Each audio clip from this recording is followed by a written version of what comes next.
Hey, everybody. Before we begin the show, I wanted to give a shout out to our friends at PowerPool. PowerPool is a mining pool and is one of the most profitable for miners.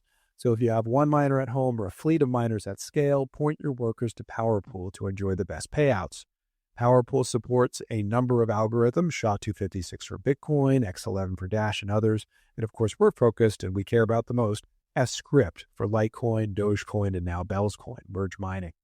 Pointing your workers to PowerPool is easy with its simple user interface, and the platform also has all the reporting available that your operation needs.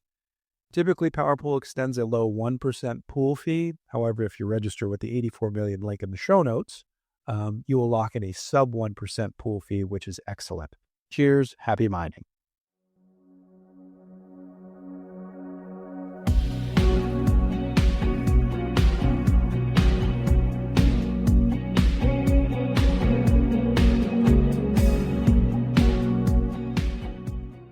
Hello, welcome to the 84 Million podcast.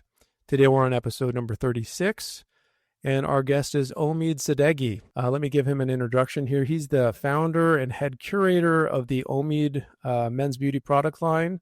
He has 2 decades of experience in engineering, quality, and data standards development. He's a longtime blockchain supporter, and he deepened his involvement in cryptocurrencies after integrating crypto payments, into his businesses back in 2022. He can be found on X at Omieds, Omieds. Omieds, welcome to the show. I appreciate it. Thank you, Kyle, for having me on. It's been a lot of fun jumping into it recently. Did take some time away from the crypto space, but during that time, I focused on raising these kids and getting the business going, and being that early adopter. It was one of those things where, I got into Bitcoin, got into Litecoin around 2013, and just kind of just settled. And it wasn't until I started accepting it again in around just early 2022 that I just started diving in. I had to learn more, and so much had been going on in that space. And then I started taking my previous role in what I did throughout my career in engineering, and started understanding the tokenization side of it. So it was just a plethora of information, just so much. Mm-hmm. And the more I dug into it, the more the fundamentals just kept throwing right out to my face, saying that to this day, nothing is still as sound as Litecoin from way back then, and I was hooked. Yeah, I want to talk a little bit about this. To me, I wasn't following you, but it's kind of like I didn't check how long your X account's been live. I'm mostly there. A lot of our guests are also on X. But you kind of came out of the woodwork, and you're totally, blazing through on fire, bursting at the seams with passion and data and deep dives into things. And I think it's exciting. I remember me having that a few years ago when it was kind of like me and Indigo and a few others in that like 2021 era. So it's exciting. We need this in the space, especially with markets like we see and news that happens and doesn't happen. So your energy is contagious, and I just wanted to get you on and really ask you, and you kind of already unpacked it a little bit for us, but what was your inroads to Litecoin to begin with? Sounds like you've been around a little while, but you left and kind of came back. Yeah, so my first, I want to say, encounter with cryptocurrency in general was in Austin, Texas. My brother was having which, by the way, this is our first Texas episode, so I wore my Texas out on purpose. Right on. Well, I think I just got my Ariat hat on. But we're both here. We're both in the Lone Star State, and we're definitely Bitcoin, and I say Litecoin country in Texas. Absolutely. Go Absolutely. ahead. So we were going down to Austin, and I saw a Bitcoin ATM, and I did not realize at the time what I had seen until many years later. But I remember getting my first a couple Bitcoin, and later down the line Litecoin through PayPal. And it was, I swear it was like on a GeoCities looking site. It was the wildest thing. Yeah. And it sat around forever, and I had an old Western Digital Raptor drive that I was able to summon up from storage, and lo and behold, all those coins are still there. So I'm like, I attributed myself to being an early a holder, not quite an adopter, and it didn't really adopt that until I started, you know, bringing this into, the financial side of the business. And it's the scalability of it at this point now, and I know that we've had some back and forth discussions within the community group as to uh, how can we uh, deliver a message to other businesses to get more inclined to accept payments. And I think slowly but surely we're starting to iron out where some of those I want to say uh, heartburns come from by some of these business, mostly the volatility exposure. But nevertheless, you had mentioned how I just kind of came out of the woodwork, and I tell you, moving into 2025, and as the election had progressed, and we heard a lot about, we're going to bring in an administration that's going to champion uh, digital assets and cryptocurrency. That's what they're saying. And, Yeah. and so the optimism just went through the roof. And so as the year came out, I started seeing missed opportunities. And those missed opportunities came in the form of what we see going all over the place with this pump.fun meme coins, and really trying to get people involved in the crypto space uh, by using this as a medium of exchange, and not so much on the non-fungible or the collector's aspect of it. So that's when I started voicing out, particularly when we started hearing, especially here locally in Texas, it's all about made in America, Mhm. right? And I go through great strides to ensure that all of my products are manufactured, assembled, and created here, even from the packaging. It will go as far east as Florida, and then I get some stuff from packaging companies in the West Coast, which I have to have a some sort of certificate from them that it didn't come from mainland China. So it's very, very, very tough to do. So if they're going to, really push that made in America side of it, and they never once mentioned Litecoin, Mhm. oh, it lit a fire under my ass. And I said, all right, I'm going to write to my representatives, which I did multiple times. And during this whole process of trying to introduce legislation into the state Senate, where they wanted to create our own Texas reserve, Yeah. I said, you got to do this and put your money where your mouth is. And that goes not just with Litecoin, but Dogecoin. It goes for, it pains me to say it, but even like XRP or any of these other cryptocurrencies or tokens that have come out that they're trying to introduce into this. So that was probably my on ramp, so to speak, into really getting involved. And I was my intention.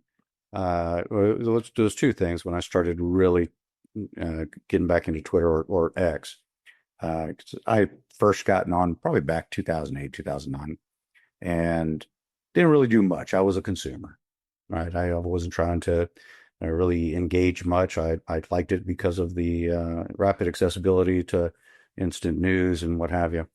But I told myself, if I can do anything in my spare time, I'm going to try to establish an awareness and knowledge about the basic stuff surrounding which just happens to be my favorite currency, Litecoin. And the made in America aspect of that was very important to me.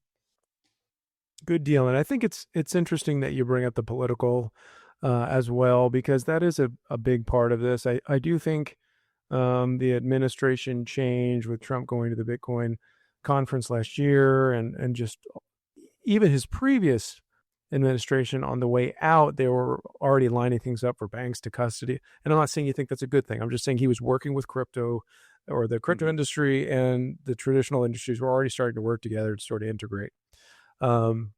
Some people are going to argue that, others will call it a victory. You make your own decisions on that. But the point is, there was talks. It wasn't just all, cold water and chilling, kind of activities just to stunt everything, which is kind of what we were seeing. So I think there was a lot of expectation.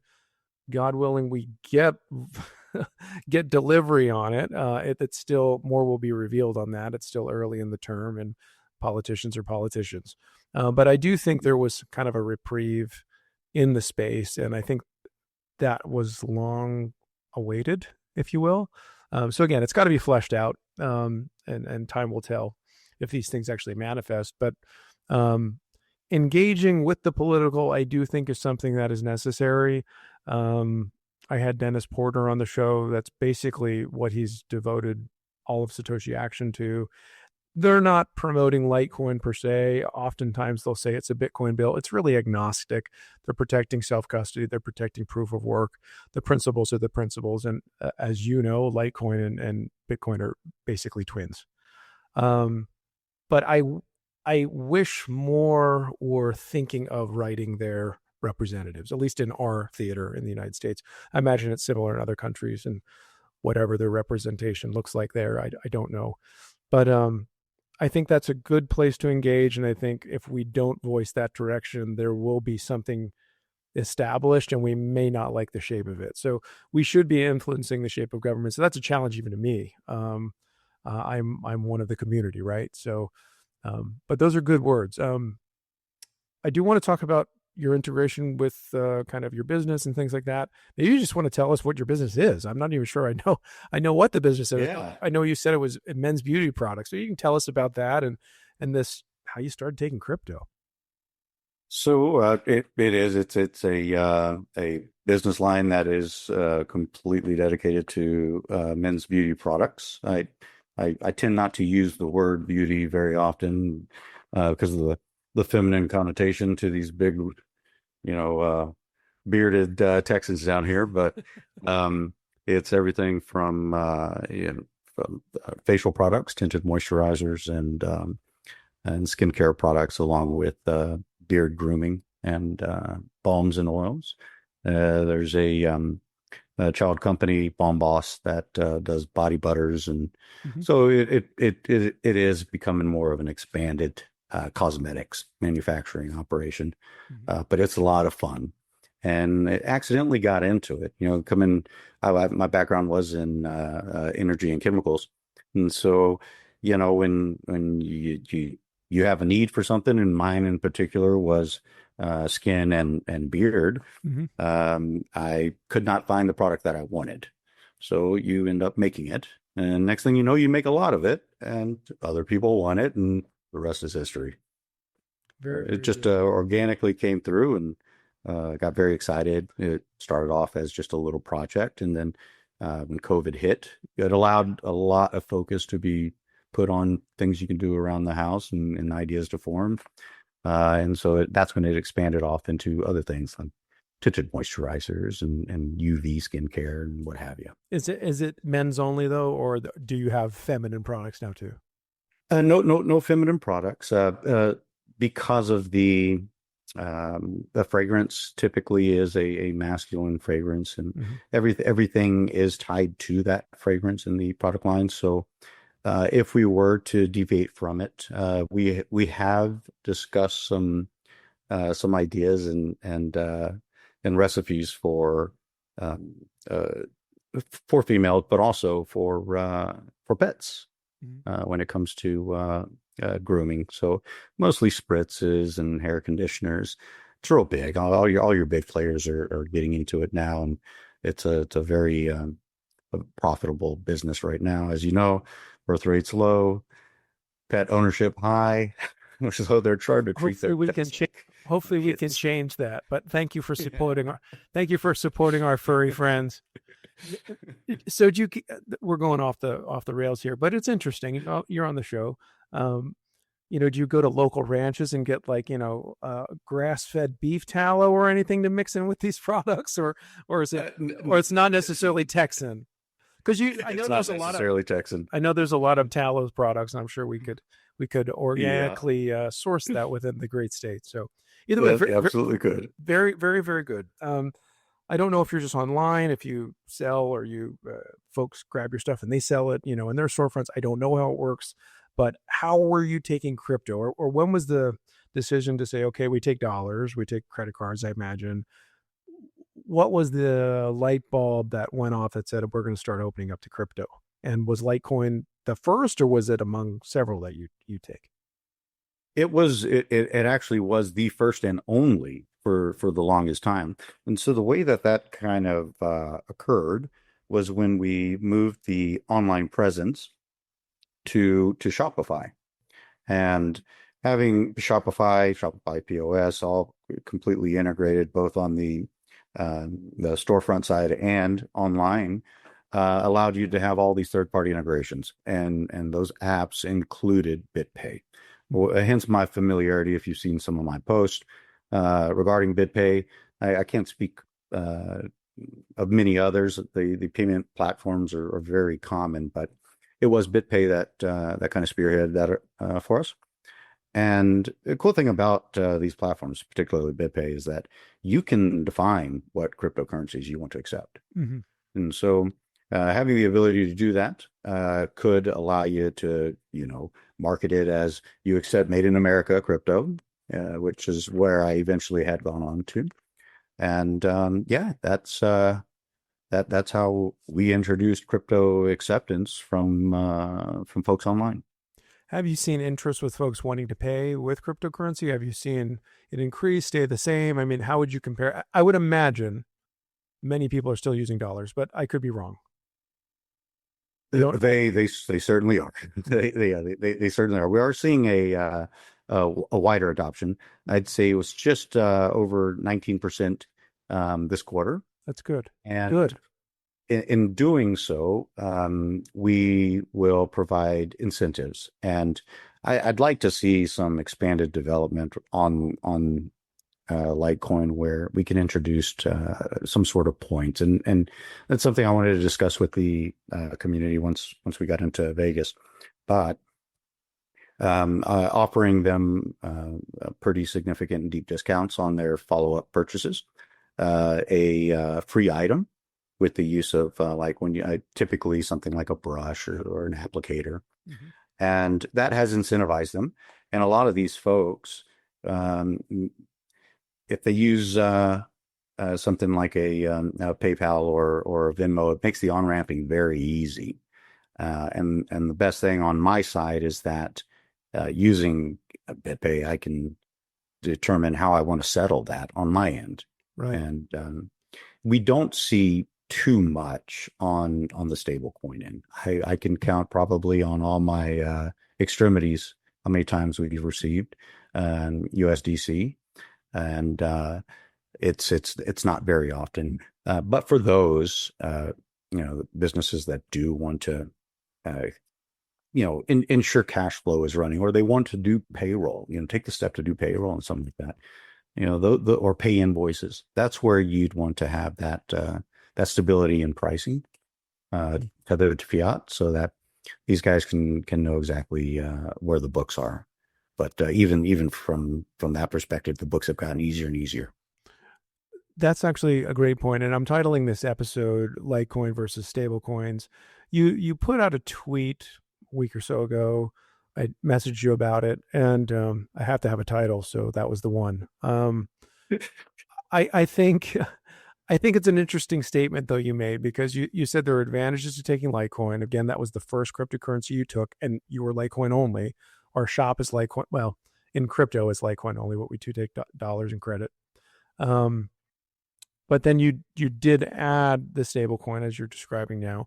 But you kind of said broadly for businesses, there's advantages to have stablecoins. There's also another unique advantage to taking, harder assets, digital commodities, if you will, like Litecoin. So I did want to hear your opinion on that and maybe your pitch to businesses, because I do think it's a challenge to get folks to adopt. I still believe adoption is important at point of sale. I do not think we're primarily holding stocks. Litecoin wasn't created to be a stock and a share in a foreign account. Like, it's supposed to be money. I think our community exercises that very well. You talk about BitPay, we're all aware of the stats, and Litecoin is killing it and has killed it for a year and a half now. Sure. So do tell us though, stable coins versus Litecoin. What's your case, one versus the other? Well, so in either case, I would say that remitting payment directly, wallet to wallet, if that capability is there, is always going to be far superior just because of the transaction fees, right? 2 to 3% alone. And then, if you want to take something like American Express and it goes more higher and higher and higher. So that's going to be your first advantage of accepting crypto. The settlement side of it on both of those, it clears. You're not going to have to worry about all the back charges or anything like that happening. From a USDC side, so we'll say like a stable coin, the advantages are really at the root of what I mentioned earlier, and that is cash flow. Quickly in, quickly out, because you can then go, and one of the first questions I ask vendors, and I've asked my guys to ask their vendors, is do they accept payment in cryptocurrency? Some of them kind of laugh it off, but number one, it offers an opportunity to educate them about what some of those advantages are, and maybe they can run it up the ladder. And two, so that we can use what is currently in these wallets that are being allocated. There's not a lot of stable coins. As I've mentioned, we've only got a handful of transactions that were remitted with stable coins.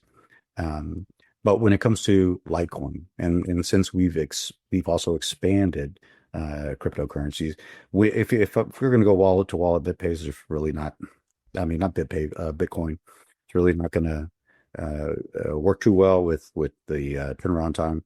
But if you were to use BitPay, which I highly recommend any business, if they just want to go in there and get their foot in the door, start with something like a CoinGate, BitPay, or what is it, Coinbase Commerce. They've got one as well. So what we personally use is we do have a reserve. So whenever I configure the settlements from these payment providers, BitPay in this case, you can tell them whether or not you want it to be passive. So you can choose if you want that Litecoin just to go straight to your wallet, or do you want that, just direct deposited into your account via fiat. Other times it can be converted to other cryptocurrencies as well. So where that gives us the opportunity is really the big tax advantage. And I don't think a lot of people take into consideration. And I know everyone's business and small business is different. But where you have an appreciating asset like Litecoin, accepting something like that where people may consider it to be a bit more volatile, we are expecting it to accumulate in value over time. And one thing that we do is at a certain point where we have accumulated value in there, we are either going to be taxed on that, or we are able to donate that to one of our many fundraisers or causes. And that is completely write-offable. You're able to deduct that immediately, and not only deduct the value of it, but deduct the fair market value of it. So it comes out to a huge advantage for us to be able to give back to the community, but at the very same time, accept payments for real-time transactions at the time of purchase. So there's a couple things there. And the other is, if you are looking to reinvest that money back into your organization, there's your tax benefits on that as well. We don't want to see it go the other direction, particularly with some of these scarcity coins. But should that occur, you can use that as a write-off as well. So there's a ton of creative ways to use cryptocurrency as a way to balance your books and also maybe provide some of those services to the community that you otherwise couldn't have because you didn't have the additional margins or cash flow that was necessary. You allow that asset to appreciate, and then you're able to give a large sum of money to your causes. Very good. So you've made the decision as a business owner to accept cryptocurrency. What are the obstacles that others who own businesses who might be interested in accepting payment in cryptocurrency, what do you think are their chief obstacles that they have to overcome? I mean, what's going to get them off the fence? I think that the two biggest that I've encountered are all of the regulatory uncertainty that's going on right now. That's probably at the top of the list. But there's a perception of accounting complexity that has kind of been the message. I don't know if it's just inferred, but it is not as complex as they make it out to be. Even a small mom and pop shop who uses QuickBooks actually can now have those direct integrations with your transactions and will know the price of the time of the transaction. Any depreciation or appreciation is automatically going to be tracked. And so I think it's just that perception of speculative and volatile combined with the regulatory requirements where they or the uncertainty where they are kind of at pause. Aside from that, the accounting one is very easy to overcome. But those would certainly be the top three. Top three there. I know, and I'm not a payments guy. I know Johnny Litecoin, as we know him. He was on the show. He'll also be at the summit coming up later this month. He's big on payments and integrations, things like that. He knows the systems that folks are using at point of sale, and he would be a very good person to talk to if you did want to set something up. But I don't know how many folks offering payment solutions are even interested in crypto, or maybe they were at one point and they aren't anymore. So I do think there's that accounting side and there's the taxation side and just I don't know how to use this. There's so many things. How do I choose which one to use? Meaning, there's 15,000 cryptocurrencies. Yeah. Which one do I want for my shop? Something like this. But I also think there's probably a limitation on the point of sale infrastructure as well. I mean, are they even, most of them probably still don't have it. And are they championing these things? Probably a few people are intentionally, but I think we're probably still outnumbered. I 100% agree. And on the e-commerce side, it does make it a bit easier. E-commerce is different. If you go to and where I appreciated the Shopify side is when we would do trade shows or we would do events and that have product out there that folks would be able to make those same transactions and accept cryptocurrency remotely. And it's not quite at the storefront, but it allows you to expand that physical presence to accept that that flow of currency coming in. Yeah, it is. And the market, particularly in I want to say the hospitality and even restaurant services, whatever it may be. There's a two or three big players who've even pitched to us to even have a fully integrated inventory management, point of sale system, all that good stuff. And it's not easy, at least from what I know, to just streamline a payment method for cryptocurrency in those. Yeah. No quick bridge. Hopefully we continue to improve and add more integrations and have it's like the chicken and the egg, I think the store owners that know crypto, understand it, and want it will make it happen. But I think for the general, store owners, business owners, whatever, those who take payments from consumers, I think it has to be as easy with an advantage versus fiat, and it's just not yet.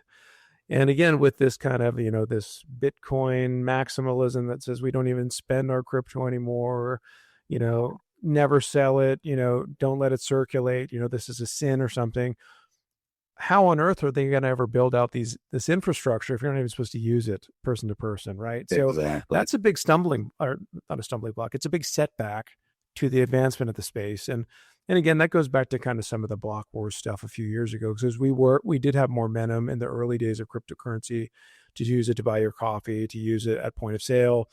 And then it's been, and I've said this multiple times on the show and with different guests. I know Joel Valenzuela, he's very good with all of this because he's been using crypto for 10 years solely in terms of how he runs his life. But we've gone backwards. So Litecoiners and some other payments cryptocurrencies, I think we're the only ones really pushing point of sale anymore. Hopefully I'm wrong. Hopefully I'm being, nearsighted, short-sighted, and I'm wrong, but that's how I see it. And, what you're sharing with me makes a lot of sense, but impressive. You got 20% of your shop or your business income with crypto. That's pretty impressive. I think that sounds pretty good. Versus, it was a 20% bump of 20% bump quarter. Okay. Yes. Yes. Oh, that would be awesome if it was. I'm like, that's pretty good. I tell you. Yeah. It's a lot of saved money there. Well, either way, it comes in waves. You're doing the work now. You're setting up the infrastructure. And if there is an appetite change, you'll be there. So that's great. So, and for these businesses, if they and the one thing that I will tell any of my colleagues and folks in this area where crypto acceptance doesn't mean crypto exposure. Mm-hmm. And it's because of those perceptions of that regulatory uncertainty, the accounting complexities that they tend to talk about. But you start small, accept like I did, accept one. That's what I did. It's the exact same approach that I took. You accept one and use it on with a platform. And I think that there's a lot of focus on wallet to wallet. In the ideal world, that'd be fantastic. But at the very same time, during settlement and when this transaction goes over the network, whether it's to BitPay, whether it's to us, we're using that infrastructure. And I would encourage anyone who has an online presence, even for invoicing, to set up your BitPay account. Go in there, give it that extra time to just show that you are a bit more forward thinking than the other person in line that they could have gone to. And it does provoke thought in folks as, oh, I wonder why they accept crypto. Something as simple as that. Why would someone accept crypto? And I think that's it's an opportunity to educate folks, not just consumers, but potentially other businesses as to, oh, how do you accept crypto? We'd like to do that as well, especially right now. I mean, I never thought in a million years that once a day on mainstream news networks that you would hear crypto at least once. Mm-hmm. Every single day. It doesn't even have to be like your CNBC, and it's constant, whether it be from whether like our president's meme coins that he had gotten out or the strategic reserve. It's something is always coming through, and I don't want to go back to that earlier discussion, but at the very same time, there's two opportunities that we had that really could have brought in, the normies, as they like to call them, group, and that is the introduction of crypto during this presidential transition. But there's one that I think a lot of folks have not highlighted, and that was the opportunity that Portnoy had.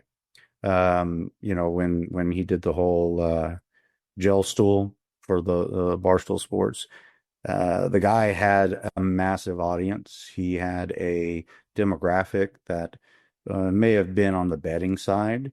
That would have instantly given them interest in the potential gains of getting into crypto, but using that as an educational opportunity was a bit missed. But I hope others like that come up, and we learn from that, and these very influential folks can take advantage of it and lead them in the right way. Because right now, I mean, they've just been exposed to meme and meme stocks, and you name it. Yeah. Yeah, that's true. Sometimes we wonder if anybody cares about sound money anymore. It's not really an option. I mean, you have to build civilization on, solid ground. I mean, the physical civilization is built on physical commodities. I would think the same is true with, a financial infrastructure. It has to be on something sound or it's just going to wash away. And sometimes I wonder if anybody, really prioritizes that anymore. Which is sort of challenging to think about and discouraging a lot of times. And um, but we're here. I'm glad that Litecoin still primarily above all things is trying to be a really good money, the best money, right? And I'm all And for it. one thing I'll add is that there's been this juggling act as to how can we make something that would be a digital asset that would appreciate in value over time. That doesn't mean you have to hold it; just always means you have to have some. Let's talk about that. I want to talk about that. So you accept cryptocurrency. I imagine you spend it to a degree. What is your opinion on holding versus spending or exchanging your Litecoin? So I'll talk at it from my end and then the business end. From the business side of it, it is a short-term hold. And it's a hold for accumulation in order for us to donate that at the end of the year. And it is a certain percentage of revenues, and anything outside of that will get converted over into fiat and just deposited. But to do that, you're still getting, wallet addresses, transactions that have to occur, whether it be BitPay's or ours. Now, on my personal end, I take a 50-50 approach. So anytime that I have my Litecoin, and there's probably a million ways to skin the cat, but I will put 50 aside and I will spend 50% of it. And I will constantly reload, and but there's no set amount. I'm just constantly moving it, and I use BitPay as well. And those who are early on have a card that they can use, just pay for it as a transaction, like any other credit card, and it's just going to get pulled right out.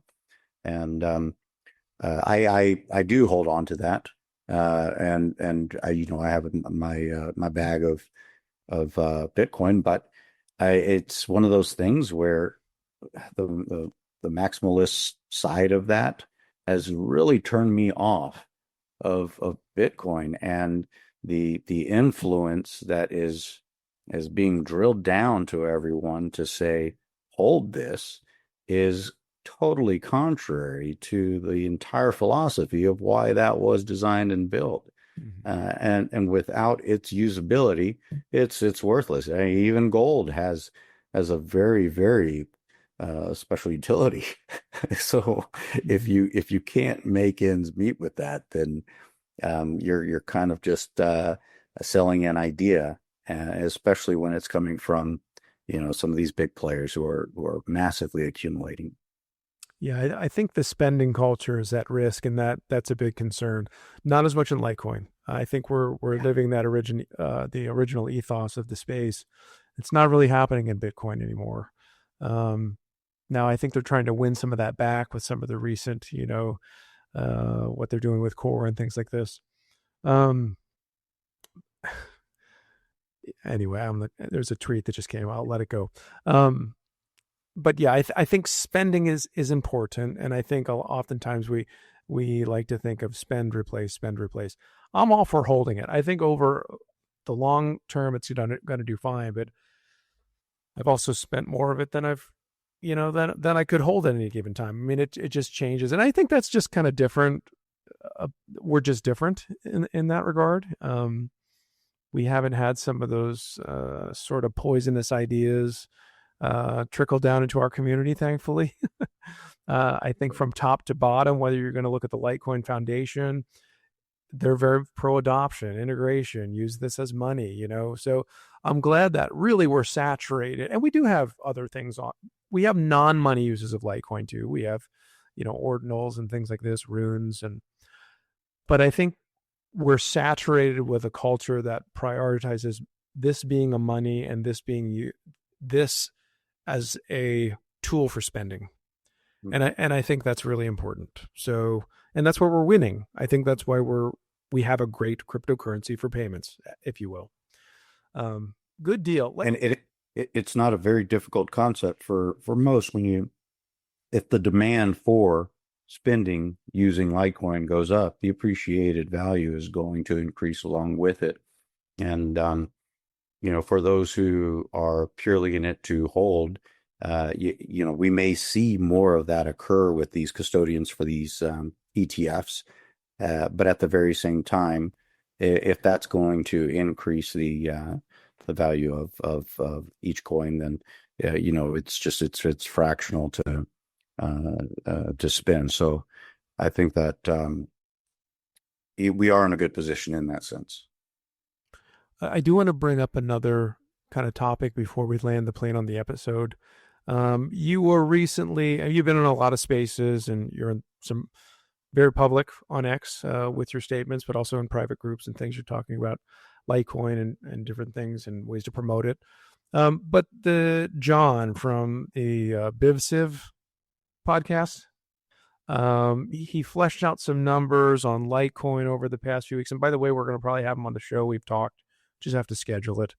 But maybe you could give us a little bit of a preview of kind of what he's built out, because I know you took his model, which I believe is based on AI queries, but you also tweaked it to kind of generate, as far as I know, what we're calling a Litecoin intrinsic value.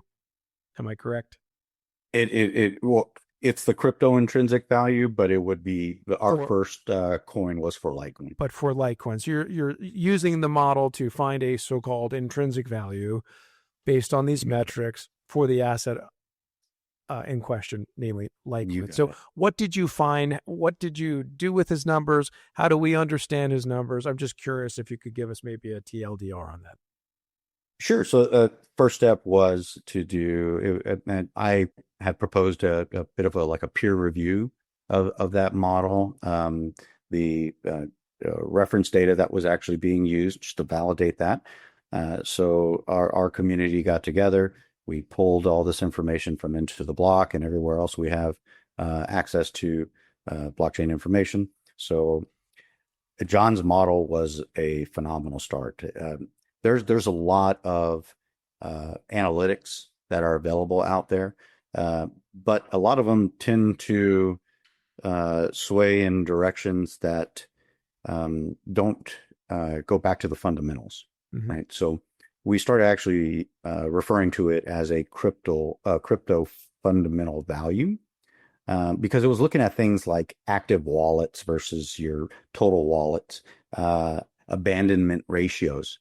How many people are getting rid of their currency inside their wallets and it's inactive, no longer used.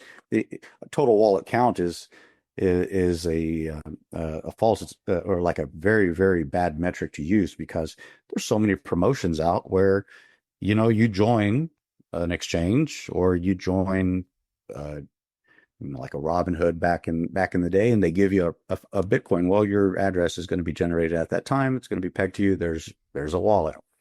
So that level of adoption and promotion was inflating a lot of these. Looked at things like GDP adjusted settlement values globally, how much money was moving, node counts, level of decentralization, inflation rates, and another big one, developer activity. That level of sustainability, volume. So we took all these metrics, and then we were looking to determine a way to create a baseline value that we can measure each of these top currencies with. And of course, Litecoin was the first on our list. And then we came up with some creative methods how to distinguish between proof of work, proof of stake, and what have you. Um, Long story short, it turned out after our calculations that his being at the value it had been initially, it was upwards towards like 6,000, I believe. In my initial evaluation, took it a little bit higher, closer to seven. That his numbers using the method that we had originally produced were quite valid. Where we wanted to explore further was the ability to detach from Bitcoin as a baseline.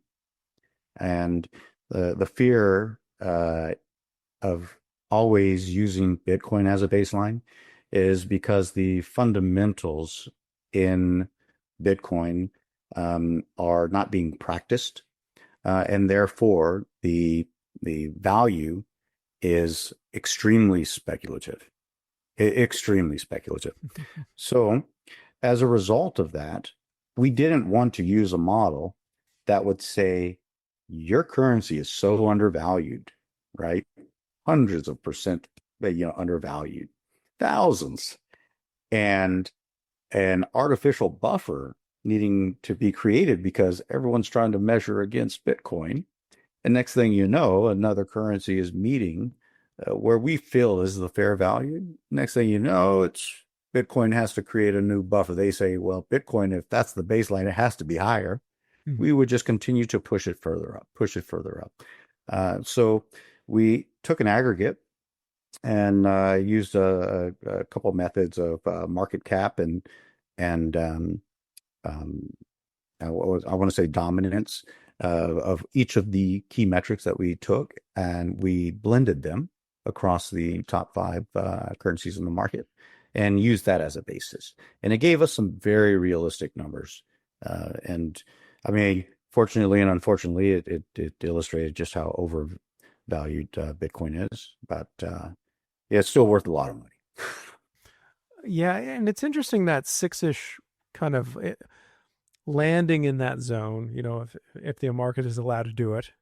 As far as we know, we live in a free market. We are told. But if we look at the move in 2017 from a low of 3 to 390, if you took this cycle's low, let's say $60, and applied the same percentage, it would be about 6 to 7. So that's actually interesting how that model does line up with that mirroring. History doesn't repeat; it rhymes. But there's a lot of moving parts, probably some smoke and mirrors, but I do think there's a lot of value in Litecoin for sure. So appreciate your insight on that, and I do hope to have John on the show. So maybe we look at what are you most excited about Litecoin in 2025, and will you be at the summit later this month? Yeah, so the what I'm most excited this year is me taking a personal role in educating the community here. So whether it's here or up in Calgary in Canada, I'm trying to use every opportunity to just perform public services where I can take Q&A and inform folks about, what is it that they're hearing on the news, how to distinguish what is a currency for use, what is a collectible, what actually has value.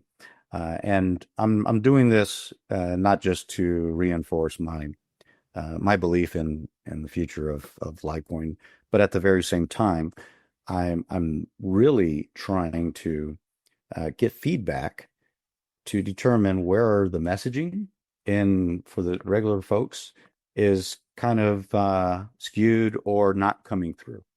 So this month, before we get to, and yes, I will be at the summit. Looking forward to finally meeting everybody. Good deal. I'm lining up the venues, but I'm going to have 2 focus group sessions with our Gen Alphas, and I do have some younger kids who are in high school, so I'm hoping to have a pretty big crowd and educate them young. And then I've got our Gen X's and baby boomers the following day. It's going to be the 24th and the 25th. And the intent there is to showcase cryptocurrency in general, just to educate them on how this stuff works, and then to move into a live demonstration on the setting up their wallets. So we will be using a Light wallet, and I will be providing a fraction of Litecoin to each of the participants so that they can see how to transfer that back and forth. And it's theirs to keep afterwards. But I'd like to walk out of there with some feedback from them on where it is that they're struggling to understand, where their concerns may be, and how we as a community can address those collectively. I think that's great. We need education. We need kind of boots on the ground and physical touch, right? We do a lot of this digitally, which is another great part about kind of the foundation. We all get to hang out in the same room. But I actually was at an event similar to that. What was it? I don't remember anymore. 2021 up in Fort Worth. Actually, John Kim hosted it, but it was a Clint Westwood meeting with Litecoin Lisa. And Awesome. they had that sort of meetup there. But the following day, they rented a small space. Folks were there. They sent people Litecoin. They told them all about it. They gave their talks. I think it's great. I think the meetup culture was something that was really booming a few years ago, especially with the app. I don't know if anybody used Meetup app anymore, but like the Ron Paul campaign and political stuff, we were all on that. And it was really cool, like very grassroots. And I think we still need that grassroots to influence our neighbors. And like, where are our feet planted? I don't live in California, or you mentioned Canada. Like, this can go there, but this is sort of a unique thing. But like, my feet are planted where I am. Like, that's where my influence is, right? At least for most of us. So take advantage of it. I think a lot of us take it for granted and don't do much. So that's really good. I hope you have a great turnout, and I'll look forward to seeing you in Vegas. So any closing thoughts before we kind of end the show here? What do you want to say? Yeah. I want to say to any parents who are listening, start giving your kids their allowance in Litecoin. I've announced that to my kids, and they gave me a blank stare, but they'll soon find out how versatile that's going to be. And when I explained to them that they could purchase something and have the same amount they had the previous day, because we do see some price action that way, they had some smiles. So that's one of the things that I'm starting to do as well. Very good. And we can find you again on X at OMIEDS. Any websites? Can we buy the beard balm? I mean, do you want to give us any more about that? Yeah, just you could go to omied.com. There's bombboss.com. And of course, I prefer those directly. You can always go to amazon.com, and they too will accept crypto. So as long as you're using crypto, then I'm all for it. Very good. And I'll put those in the show notes, folks. Sir, I appreciate you coming on. And again, it's been exciting watching you, and keep the contagion going. There's a lot of good things coming for the community and for Litecoin. I am convinced, and it doesn't matter about ETF approvals or denials. Where we're going is inevitable. So with that being said, folks, thanks for listening today. You can check out this episode on YouTube. Of course, it's available wherever you stream your podcasts. Of course, it's available also at 84million.com/podcast. So thanks for listening. Thanks for subscribing. And Omied, have a good evening. We'll talk soon.